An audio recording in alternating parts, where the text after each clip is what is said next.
Vikings versus Texans, two teams that are desperate to try to get themselves in the win column this Sunday. I don't really know what to make of this game because, yes, on one hand, you've got Deshaun Watson, very dynamic player. He can move around and adjust and ad-lib his way around the pocket. He can be very dangerous in the play-action game, whether it's the play-action bootleg rollout or the play action followed by the quick screen pass. And even though DeAndre Hopkins' nuke is no longer there, he still has weapons at his disposal. Respectable weapons, I would say. Will Fuller, you've got Brandon Cooks, Randall Cobb, Kenny Stills.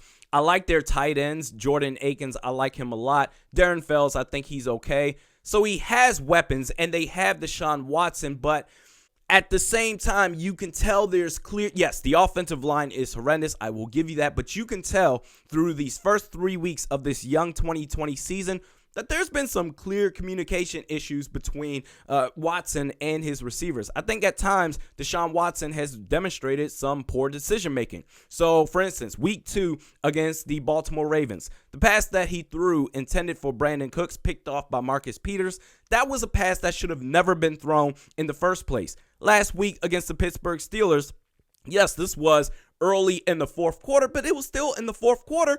The Texans were up 21-20 at this point. Deshaun Watson throws a pass in a tight window, completely blanketed, intended for Kenny Stills, picked off by Mike Hilton. So that turned it around. James Conner then ran the score up 28-21 off of a two-point conversion, successful two-point conversion by the Steelers. They went up 28-21.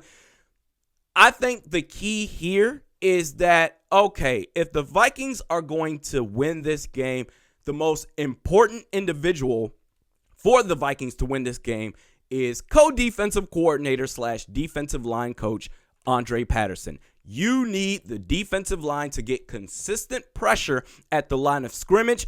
Yannick Ngakoue needs to have the game of his life. Force Deshaun Watson to throw some errant passes, and maybe you can get a couple of turnovers to sway the favor of the game in your way. Now, as far as the run game is concerned, they have David Johnson, but the Texans are 31st in the rushing game. Now, on one hand, you could say, oh, that's great. We just got to shut the run game down because it's easy. They're 31st. They're second worst in the league.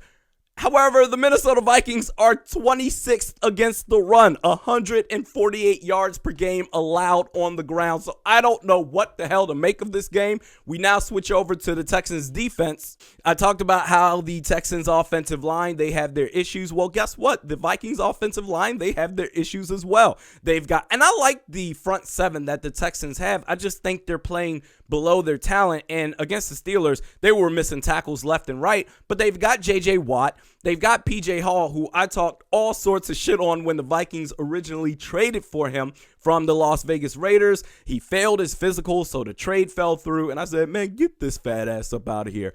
Folks, P.J. Hall has actually been pretty good for the Texans up to this point. And they've also got Zach Cunningham. They've got Benardrick McKinney. They've got Whitney Merciless. I like the players that they have up front.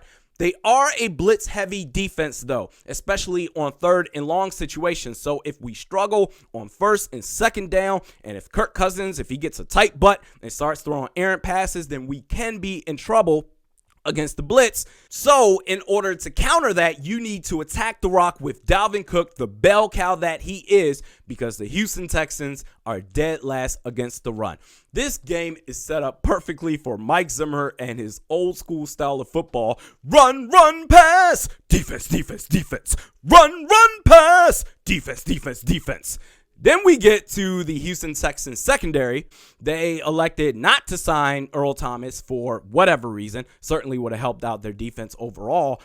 But when you look at the surface level of the Texans pass defense, you think, oh my God, third best pass defense in the league, 200 yards per game. That's pretty great. However, they also give up the 6th highest completion percentage against opposing quarterbacks, as well as the 4th highest quarterback rating against opposing quarterbacks. The reason why their average passing yards allowed is so low is because all teams do through these first 3 weeks of the season against the Houston Texans is run the ball more than they pass. The Chiefs, the Steelers, the Ravens, they all ran the ball more than they passed against the Houston Texans. So what does that do?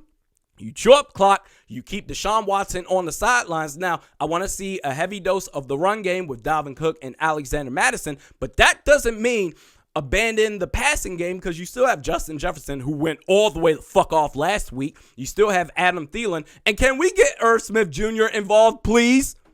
Chew up clock. Keep Deshaun Watson on the sidelines. The Houston Texans, they are 31st in average time of possession per game. Now, going back to the beginning of this podcast where I said, I don't know what to make of this game because, yes, the Houston Texans, 31st in average time of possession per game. Guess who's 32nd? The Minnesota Vikings. I don't know what the fuck to do with this game. I don't know. My head hurts. This is literally the clash of the dumpster fires. I don't know who the fuck's going to win. Make your selections known in the comments section below. I'm so tired. My head just exploded. I don't know what to do. Mediocre at Best Sports Podcast with Realistic Randy. Check me out on Twitter at realistic_Randy, Facebook at Realistic Randy. We'll see you on Monday.